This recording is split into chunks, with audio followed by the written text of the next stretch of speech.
Muy bien, pues buenas tardes a todos por acompañarnos esta tarde y muchas gracias también por participar en esta conversación. La verdad es que a mí me resulta muy importante que sea efectivamente una conversación. Confío en que haya preguntas. Y lo digo no a título formal. Hay una cosa en la que creo firmemente cuando pensamos en la libertad, y es que ninguna persona tiene toda la razón cuando habla acerca de la libertad. Podemos hablar, pero no llegaremos a una conclusión lógica, única, ¿verdad?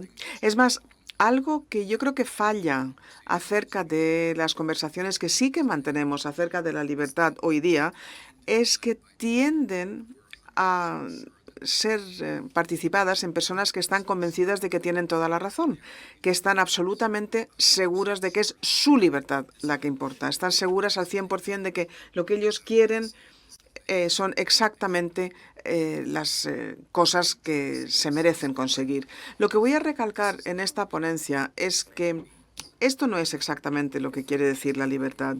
Si quiere decir algo la libertad, lo que tiene es que ver con las buenas cosas de la vida.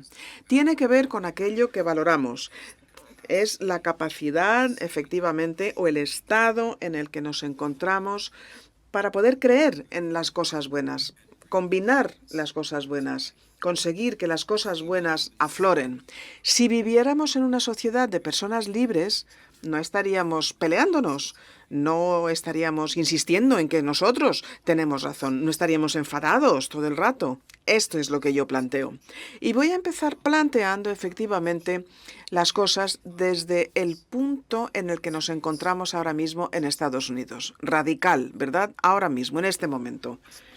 Un grupo pequeño de personas que están muy enfadadas y que están seguras de que tienen razón y que actúan de manera impulsiva y que resulta que son muy ricos, están ahora mismo destruyendo mi gobierno, pero desde dentro además. Y cuando digo destruyen mi gobierno, no estoy hablando de manera artificial, no es una metáfora, es una realidad.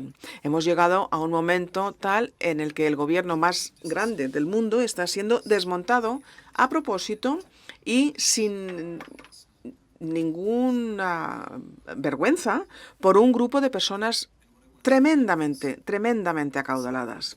Y lo que quiero decir aquí es que, aparte de que es sorprendente y debería de sorprendernos, es que no sorprende. Si seguimos la lógica de la libertad negativa, que es como se suele comentar la libertad, y esto sobre todo en la parte del mundo que es angloparlante, si nos ceñimos a la lógica de la libertad negativa, no nos va a sorprender ver que aquí es donde acabamos. O para decir las cosas de forma más esperanzadora, si entendiéramos correctamente el sentido de la libertad, si fuera el sentido positivo, que es el que yo prefiero, quizás acabaríamos con una forma muy superior de política, en última instancia. Así que vamos a aprovechar para comentar lo que está pasando en Estados Unidos, porque no sé hasta qué punto en la prensa española se ha seguido muy de cerca. Está pasando muy deprisa, muy deprisa. Lo que está pasando en Estados Unidos ahora mismo es que un grupo de hombres jóvenes que trabajan para el oligarca Elon Musk, que es archimultitrillonario, que no ocupa ningún cargo oficial en Estados Unidos, que no ha sido elegido, un grupo pequeño, reducido de hombres jóvenes, han penetrado los despachos más importantes del gobierno federal de Estados Unidos de América. Han asumido el control de importantes sistemas digitales que inciden sobre el funcionamiento de mi gobierno, incluido el sistema de pagos. De forma tal que ellos, este pequeño grupo de personas que no han sido elegidas democráticamente, que no son empleados del gobierno, un grupo pequeño, pueden interrumpir pagos.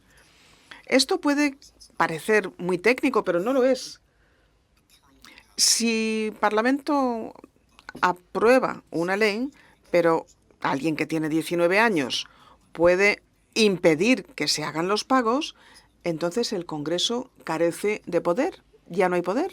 Y si no tiene poder, entonces los electores carecen de poder también. Y no es una propuesta teórica, no. Hay una serie de leyes que han sido aprobadas en Estados Unidos. Ahora mismo, según hablamos, están siendo eliminadas literalmente, de nuevo por un grupo pequeño de hombres jóvenes que trabajan para un oligarca que efectivamente no ocupa cargo electo. Impiden que estas leyes funcionen de forma tal que nuestro Congreso carece de sentido y, por tanto, nuestros votos carecen de sentido y nuestra condición de ciudadanos también carece de sentido. Así que dentro del gobierno de Estados Unidos de América nos enfrentamos a lo que verdaderamente es un golpe de Estado. Si pensamos golpe de Estado, ¿en qué pensamos? Pues pensamos en coroneles, en generales, con un grupo de hombres armados, con algún carro de combate. Bueno, si el golpe de Estado hubiera sido así, no hubiera funcionado. Si te acercas al Departamento del Tesoro en Estados Unidos con 100 hombres armados, pues no vas a conseguir el objetivo, ¿no? Pero si te acercas con un grupo de gente que habla rápido, que dicen que están avalados por el presidente y que son empleados del hombre más rico del mundo, pues a lo mejor no parece un golpe de Estado, el típico de las películas, pero es el tipo de golpe de Estado que puede conseguir el objetivo. Así que a medida que llegamos a apreciar estas noticias, yo lo que digo es que es sorprendente, pero no del todo. Nos impacta, pero tiene su lógica si pensamos en la libertad negativa.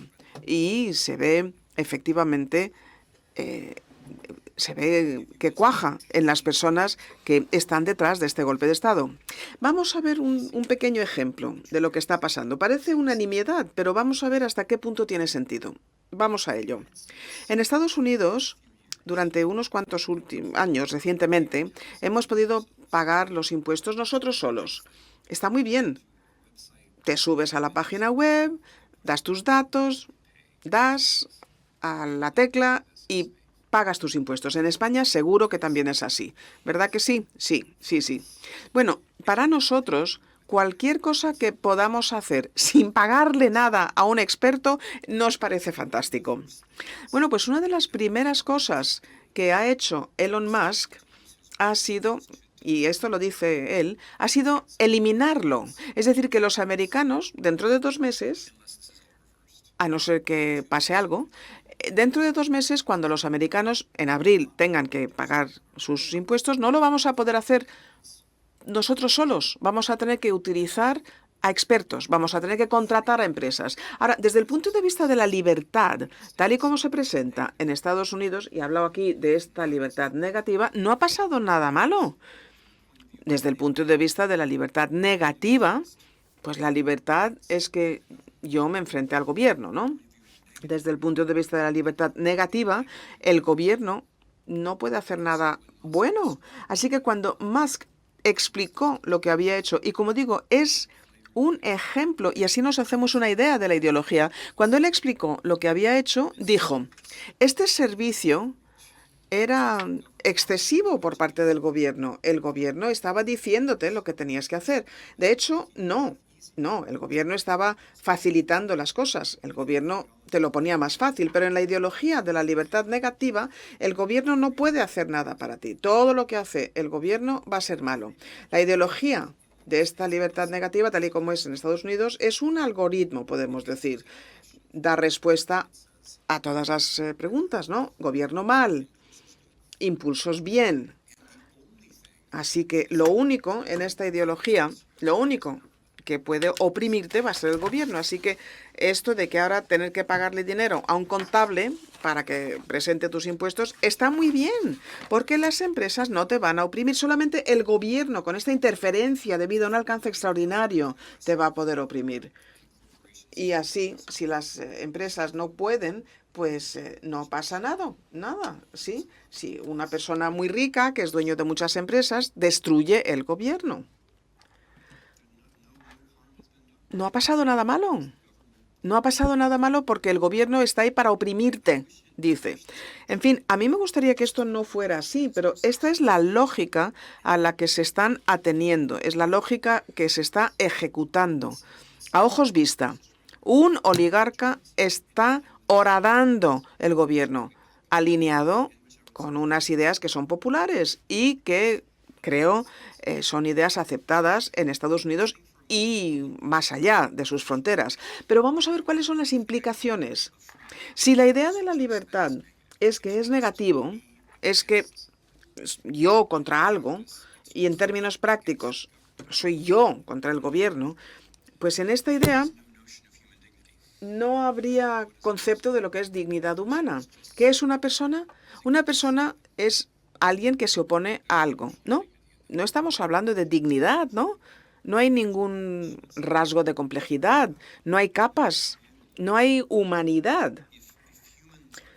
Si los seres humanos somos entidades que vamos chocándonos contra barreras, pues somos más o menos como bolas de billar, ¿no? Somos un objeto físico que bota y rebota contra las paredes. Y exactamente así es como nos ve Elon Musk a todos nosotros, a vosotros, a mí. Nosotros somos objetos físicos y punto. Y en su interpretación de lo que es la política, lo único que se hace con nosotros es darnos instrucciones acerca de contra qué vamos a votar y rebotar. Así que a lo mejor empezamos pensando, sí, sí, sí, yo contra el gobierno. Y antes de que nos queramos dar cuenta, nos van a decir, no, nosotros contra el gobierno, no, nosotros contra el vecino. Y luego nosotros contra los inmigrantes. Y al poco nosotros ante los hechos, contra los hechos. Y así, esta idea de la libertad negativa nos lleva rápidamente, sin pausa, sin barreras, nos lleva al fascismo. Y esto es lo que estamos viendo. Si no hubiera concepto de lo que es el ser humano, si solamente estamos hablando de barreras, estamos intercambiando unas ideas políticas que se prestan a la destrucción del gobierno y también al trato de seres humanos como agentes de destrucción, sin más. Y esto es efectivamente lo que está sucediendo. Si la libertad es negativa, o sea, si es uno contra algo, entonces no hay derechos como tales, porque el derecho ha de ser positivo. El derecho tiene que ser derecho a algo. Derechos que tienen que ver con el hecho de que somos seres humanos. Esta realidad de que puedes estar en contra de algo, pero se te puede movilizar, manipular para que estés en contra de algo. Esto no nos hace pensar en ninguna dignidad, ¿verdad? Los robots también pueden ser movilizados contra cosas, objetos, animales. Los animales también se pueden movilizar. La capacidad de enfrentarse a algo no es un rasgo especialmente humano. Así que estaríamos de acuerdo y diríamos sí, la libertad parece que es estar en contra de. Aceptamos una interpretación de la libertad en la que los humanos no somos especiales.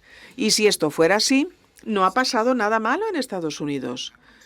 Si no hay dignidad especial, si somos meros objetos, entonces el hecho de que nuestros representantes elegidos carecen de poder no importa, porque además deberíamos de tener derecho a tener estos representantes.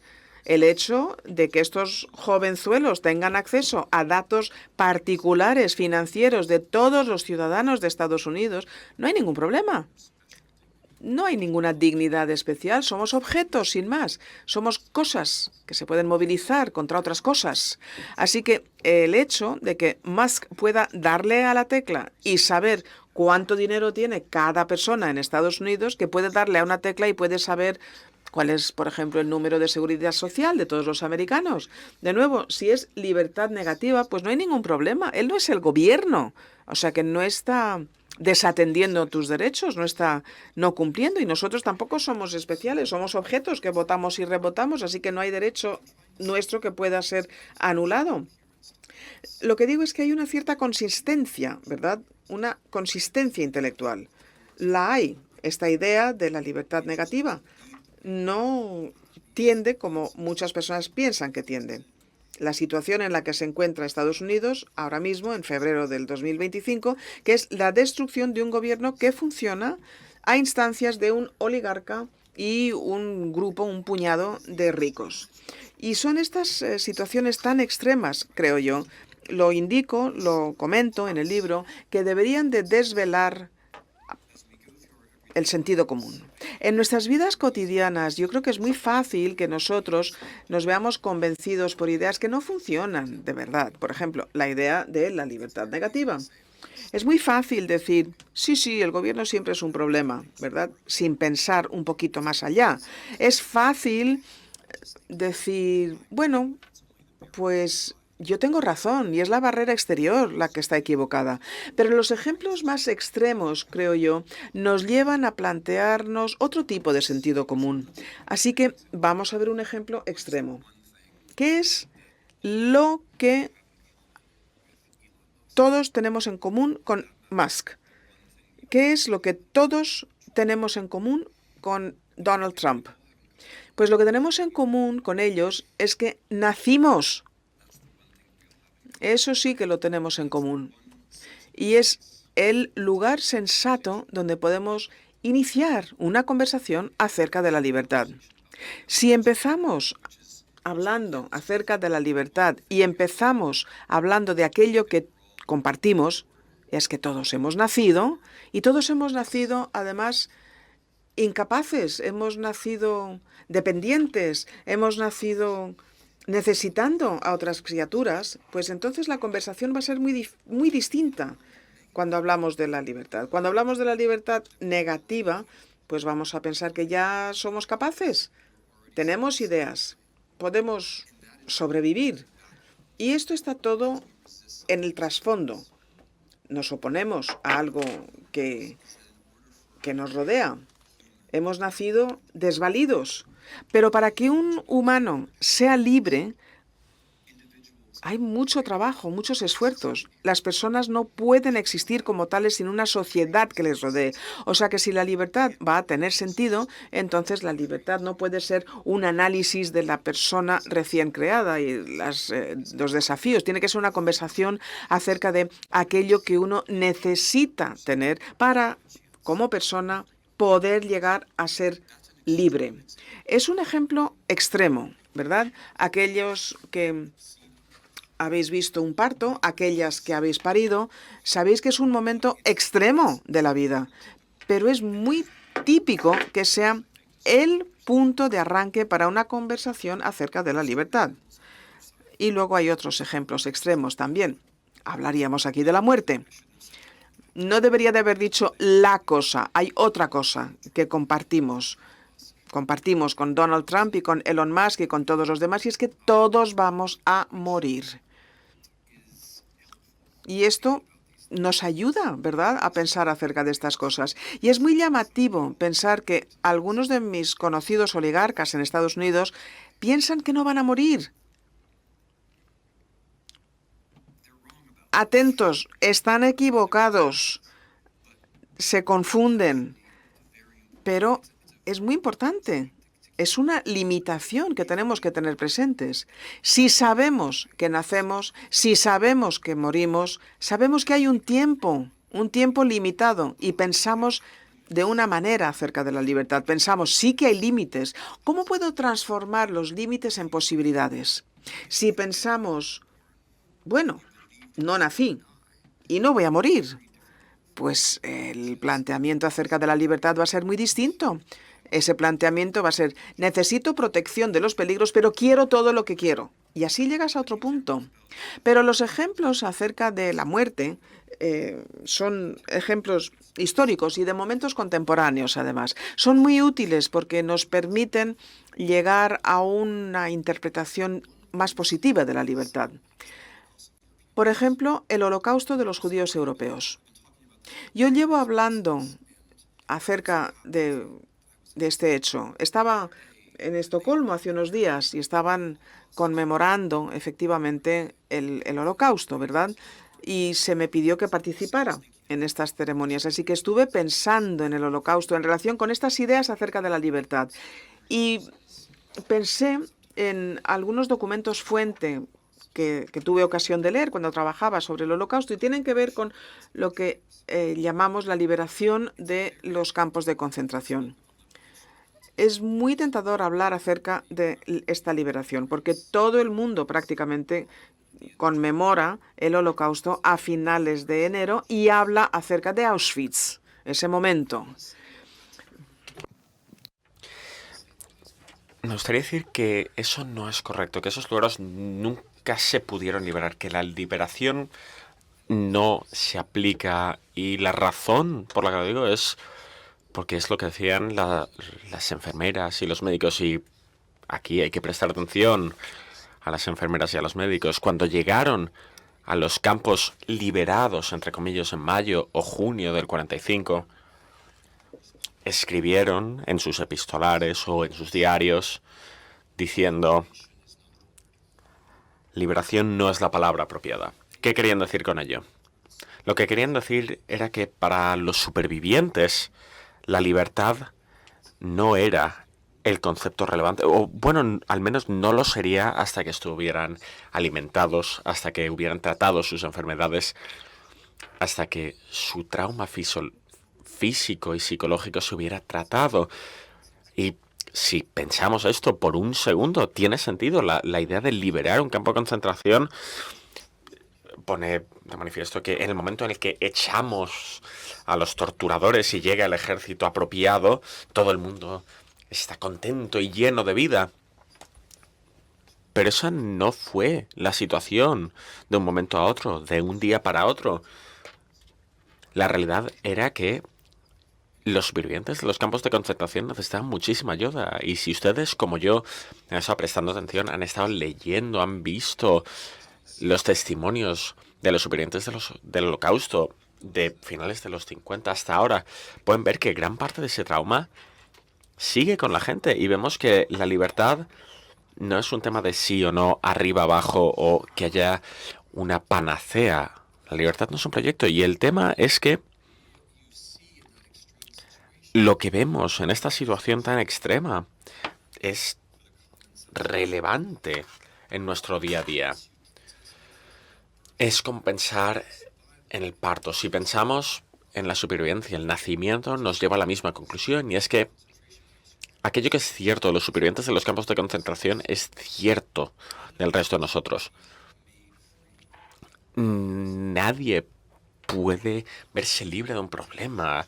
Lo que pone de manifiesto el campo de concentración es un extremo que, independientemente de lo grande que es el problema, del mal, lo grande que es el mal, retirar ese mal no es lo mismo que liberar, y esto es lo mismo para mayores y menores males. Podemos vernos oprimidos de una manera u otra, pero retirar esa opresión, aunque necesario, no es lo mismo que liberar. Para que alguien esté liberado, tiene que saber lo que quiere, lo que necesita, lo que es bueno en su mundo.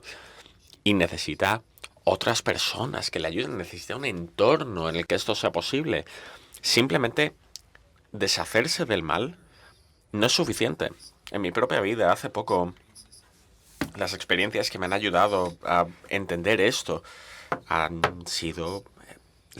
estado presentes en Ucrania. Así que en Ucrania hay una palabra muy útil en ucraniano que es desocupación, que no existe en inglés exactamente. Desocupación en castellano es una palabra muy útil porque desocupación, que es una palabra que en inglés me acabo de inventar, no es lo mismo que liberación. Hay un espacio entre la desocupación y la liberación. Así que cuando los ucranianos utilizan el término desocupación, lo que están especificando es: hemos echado a los rusos. Así que ya no hay salas de tortura, ya no se está ejecutando a la gente, ya no hay... La desocupación no es lo mismo que la liberación. Tiene una palabra para liberación, pero la palabra desocupación crea un espacio en el que podemos preguntarnos cuál es la diferencia. Para los ucranianos, normalmente es muy interesante lo sensato que es la diferencia entre desocupación y liberación. Hemos echado a los rusos, pero no estamos liberados hasta que los trenes están en marcha otra vez. No estás liberado hasta que las carreteras están limpias, hasta que vuelve a haber parques infantiles, cosas que normalmente no asociamos con la libertad, pero que son fundamentales para lo que consideran liberación. Y estoy completamente de acuerdo con ellos. Y esto es algo que he visto al visitar zonas desocupadas en estos últimos años. Estos conceptos, estas ideas, estoy usando punto de partida ucranianos en el día a día. Esto es algo que entendemos de manera instintiva rápidamente al visitar un sitio. Así que Eñajedne, que es una pequeña ciudad en el norte de Ucrania, la población entera estuvo bajo el yugo de la ocupación rusa. Todo el pueblo estuvo en un sótano. No tenían suficiente comida, no tenían agua. Mucha gente murió por enfermedad, por hacinamiento, y se ejecutó a muchas personas, evidentemente, a lo largo de este proceso. Y luego llegó el ejército ucraniano y echó al ejército ruso. Las personas que sobrevivieron a esto no fueron liberadas. Su pueblo fue desocupado, y esto es algo que se ve si visitamos las escuelas. La escuela da la sensación de estar poseída, maldita. Hay pintadas de los rusos, gran parte de ella ha sido destruida. En el sótano hay una lista a un lado del marco de todas las personas que fallecieron y una lista al otro lado de toda la gente que fue asesinada, que ejecutaron. Y en las paredes del sótano está lo que escribían los niños mientras se distraían en ese sótano. Y son, bueno, conmovedoras y duras, pero no son la clase de mensajes que quieres ver escrito en una escuela. No es algo que un niño debiera escribir. Y es algo que no se debiera, que se ve en esta escuela. Y mientras estos niños no tengan acceso a su escuela, no podemos decir que esa ciudad está librada. Cuando salí de la ciudad, la persona, el hombre que me dio la llave para visitar el colegio, me pidió ayuda para construir un parque infantil. Y pensé, bueno, acaban de echar a los rusos, hay una guerra en marcha, están lanzando misiles, hay gente muriendo, ¿por qué quiere construir un parque infantil? Pero la respuesta es la libertad, la liberación. Solo porque se haya purgado el mal no significa que la gente sea libre. Necesitan mucho para ser libres, y para él y para una gran parte de los adultos era necesario tener un parque infantil porque los niños necesitan un sitio en el que estar si quieren crecer como personas libres. Esta clase de ejemplos se revelan una y otra y otra y otra vez si visitamos estos lugares en los que la guerra ha cambiado, en los que un ejército, una fuerza de ocupación ha sido expulsada. Otro ejemplo fue en Posaprokovska, al sur de Ucrania. Visité a una mujer, María, que vivía en un cobertizo de aluminio corrugado 10 metros más allá de su casa, que estaba completamente derruida. Su casa estaba derruida. Todas las casas en el pueblo están derruidas. Es lo que pasa en Ucrania. La guerra está destruyendo todas las residencias. Y la visité. Y me dio la bienvenida, fue amable, hospitalaria, quería que viera cómo había decorado su cobertizo. Y lo había decorado muy bien. Tenía una manta, tenía botellas de agua, tenía un libro que estaba leyendo. Había hecho todo lo posible con la situación. Y la situación era que era una mujer de 85 años viviendo por su cuenta y con problemas. Su pueblo había sido desocupado, pero ella no sería libre hasta que se retiraran los escombros entre su cobertizo y la carretera. Ella usaba un andador y no podía llegar a la calzada. Los autobuses no pasaban, así que no podía ir a hacer la compra. Hasta que los autobuses no pasen, no puede ser libre. Y estos ejemplos extremos son ejemplos extremos de lo que está pasando, muy extremos comparado a lo que está pasando. Son ejemplos extremos lo que estamos viendo en Estados Unidos, lo que estamos viendo en las guerras, de los genocidios y la guerra. Yo creo que nos llevan a tener un sentido común, y el sentido común es que la libertad tiene que tener un lado positivo. Y cuando digo esto, no quiero decir que no haya tal cosa como libertad negativa. Lo que quiero decir es que la libertad negativa solo importa como una parte de la libertad positiva. Si tenemos un muro delante, lo importante no es el muro. Lo importante eres tú. Si hay concertinas alrededor de ello, lo importante no es el alambre de espino. Eres tú.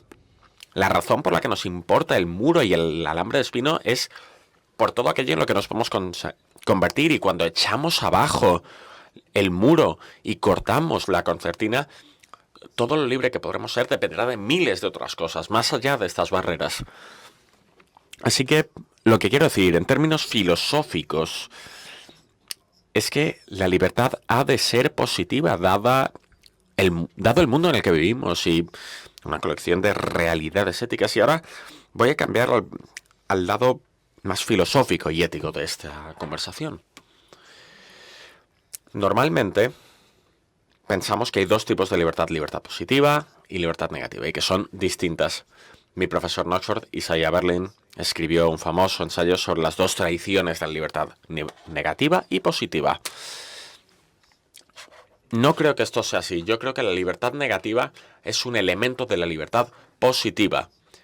Es una condición necesaria para la libertad positiva. El caso en defensa de la libertad positiva suele ir así. Fase 1. Hay cosas buenas en el mundo. La justicia es buena, la belleza es buena, la integridad es buena. La lealtad, la honestidad, todo esto es bueno y es real. No son reales de la misma manera que este atrio o que este micrófono, pero no por ello son menos reales, son reales de otra manera. Es realismo moral.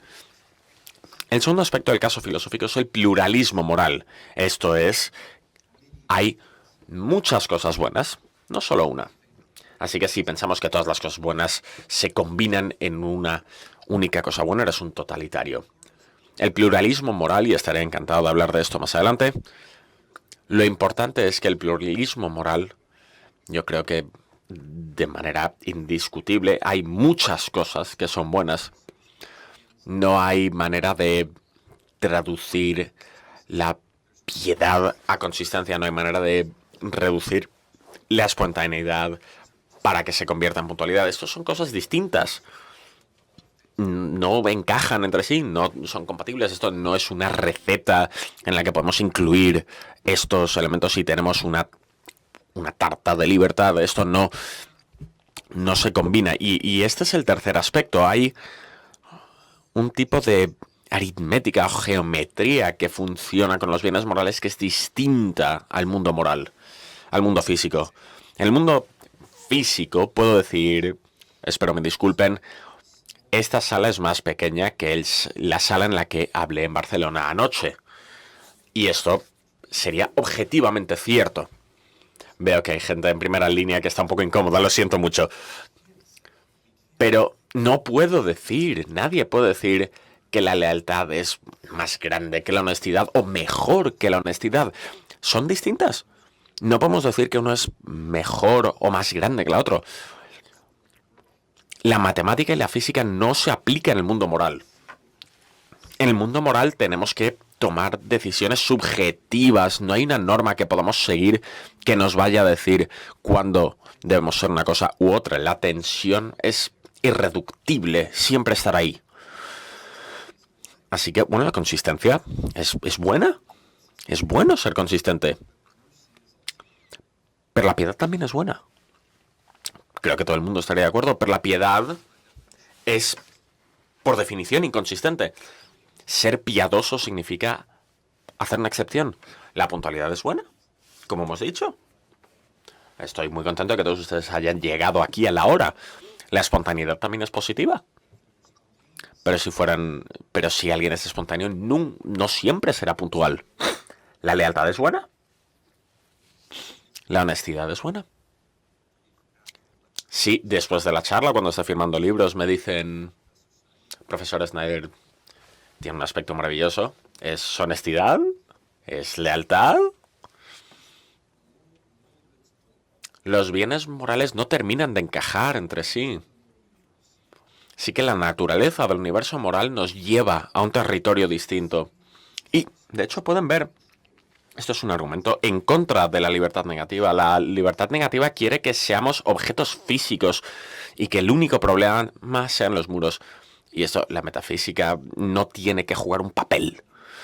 Pero, de hecho, si hay cosas buenas y estas cosas buenas son reales y no todas encajan y se nos fuerza a tomar decisiones humanas subjetivas, entonces estamos en una situación distinta. Somos capaces de estar en una realidad distinta en la que tomamos nuestras propias decisiones y que, por tanto, al reafirmar distintos valores morales, nos convertimos en criaturas distintas, nos convertimos en criaturas impredecibles, nos convertimos en criaturas con personalidad, con un carácter moral. Así que este es el caso positivo a favor de la libertad a tema filosófico, y podemos ver que es distinto del caso negativo. El caso negativo suele decir que estoy bien como estoy. Pero la libertad negativa no tiene que reconocer que hay valores, no tiene que reconocer la realidad de los valores. Dice, estoy bien como estoy, si quiero comprar algo, eso es bueno. Haga lo que haga, tiene que ser racional de una forma u otra. Mientras que en el mundo de la libertad positiva damos un salto y aceptamos que hay cosas buenas en el mundo. Y si les parece extraño que diga sistemáticamente que hay cosas buenas en el mundo, espero que estén de acuerdo conmigo en que la vida es mejor que la muerte, que el placer es mejor que el sufrimiento, que la integridad es mejor que la mentira. Pero en el momento en el que ustedes están de acuerdo conmigo, hemos llevado la conversación a un entorno en el que la política ya no suele aplicar. No podemos tener libertad cinética, y en el momento en el que intentamos llevar a cabo la libertad cinética, estamos en un mundo de libertad negativa y rápidamente va a haber un oligarca en su gobierno desmontándolo. Son un par de pequeños pasos. El segundo caso a favor de la libertad positiva está relacionado con la clase de criatura que somos. Como he mencionado antes, el hecho de que seamos humanos y que estamos limitados y que vivimos en determinados tipos de cuerpos, esto tiene una colección de implicaciones. Una de ellas es que somos libres de hacer solo las cosas que sabemos hacer. Me doy cuenta de que esto puede sonar un poco decepcionante, porque si pasamos un montón de tiempo viviendo en la cultura estadounidense, o han visto muchas de nuestras películas, les han dicho que todo es posible. Es un eslogan muy popular. Vuelve una y otra vez. Y ahora que les he descubierto el pastel de que todos nos vamos a morir, no me siento muy incómodo descubriendo otro pastel, y es que, bueno, no todo es posible. Y cuando la gente les dice que todo es posible, es un preludio para la siguiente jugada, que es que nada es posible. Así es como funciona. Porque si les dicen que todo es posible, de pronto descubrirán que eso no es cierto.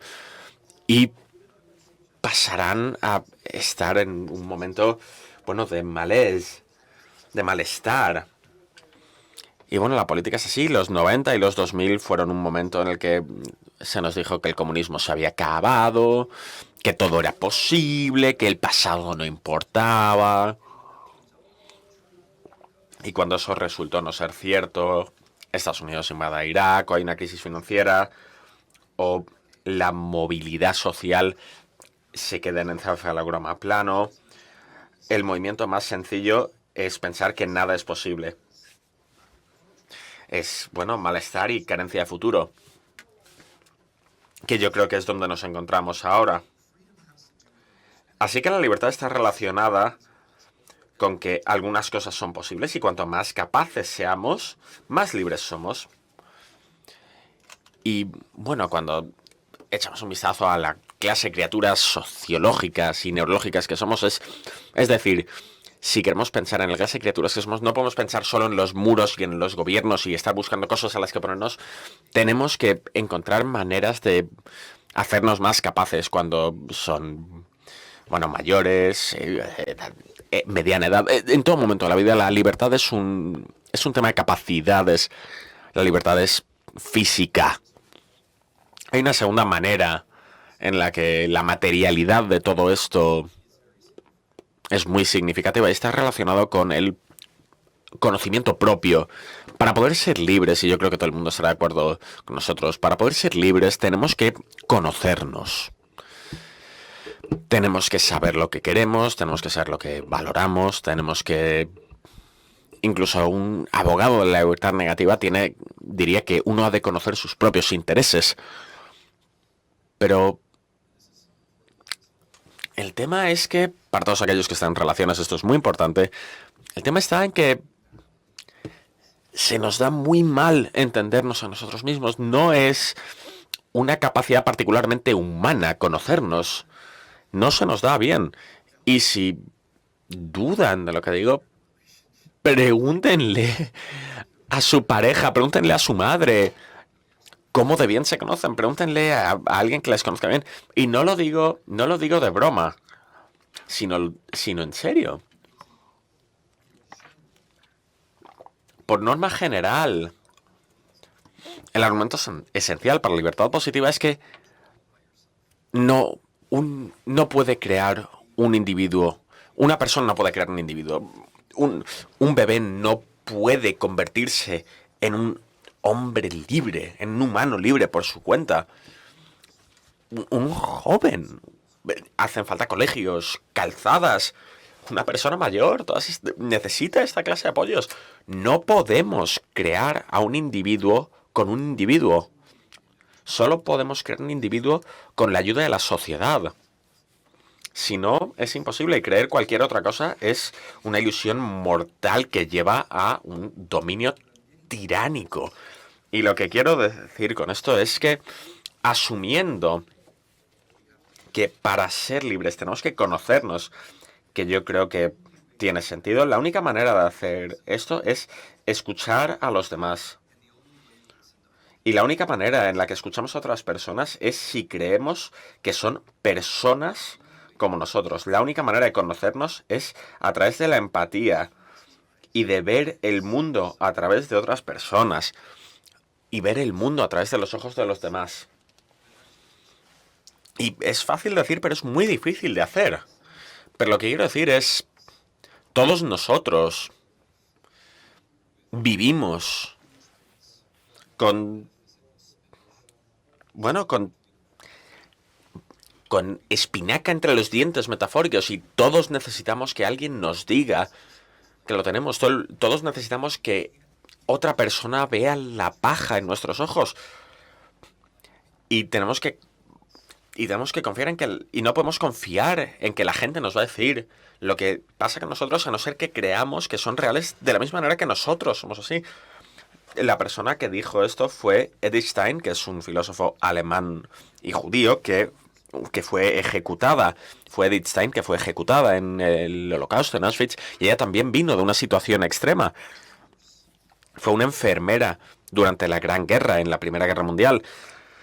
Y mes tras mes estaba cuidando hombres destrozados. Y decía, creo en su realidad porque veo sus cuerpos como el mío, como cuerpos vulnerables. Así que veo que son reales.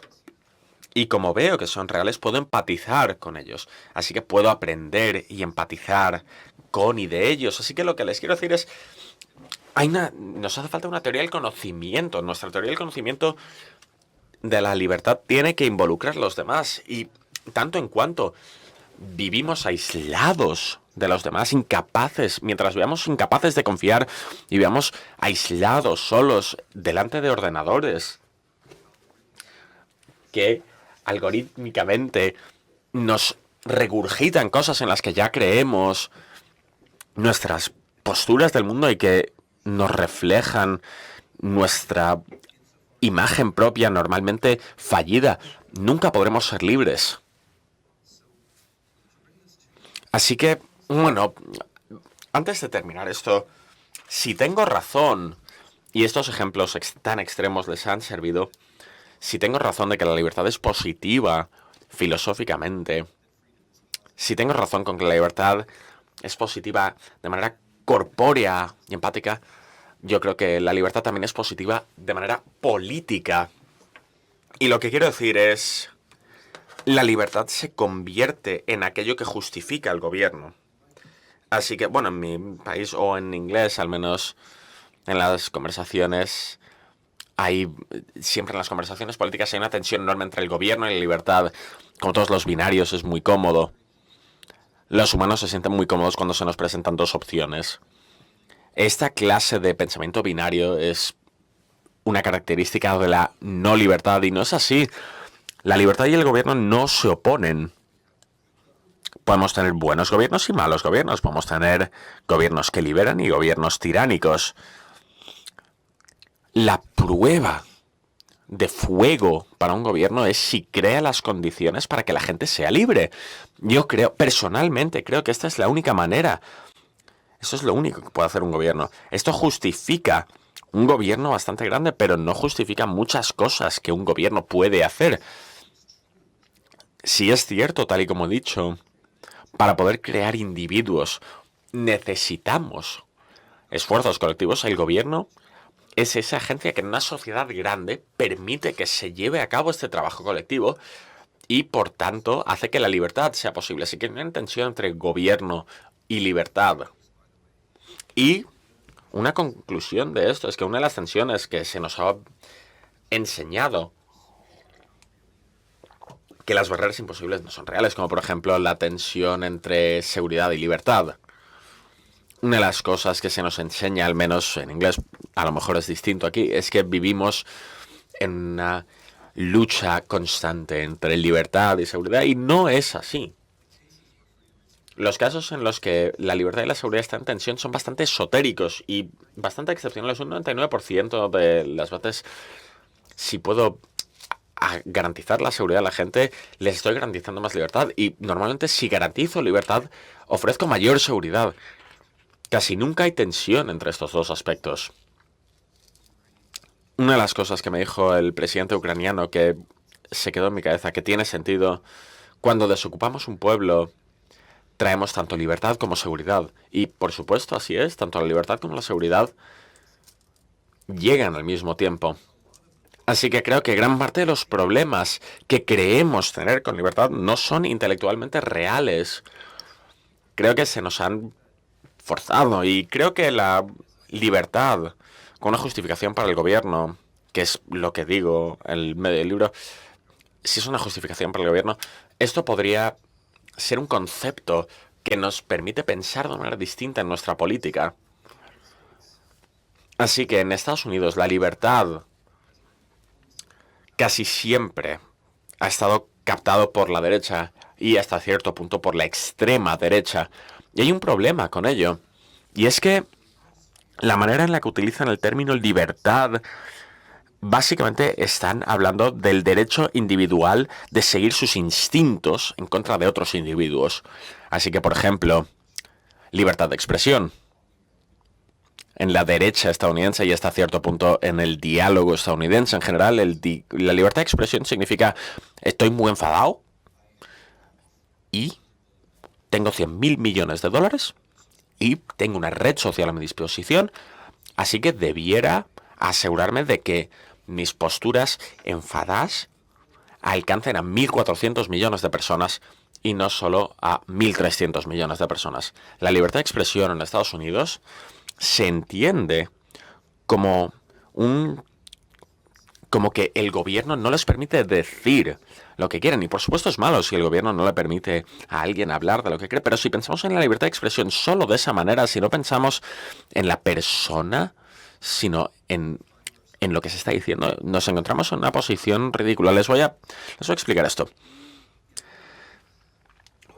En nuestro mundo casi ninguna de las cosas que decimos es humana. De lo que en el día a día, la mayoría de lo que vemos, la mayoría de cosas que se dicen y se comparten, no vienen de una persona directamente.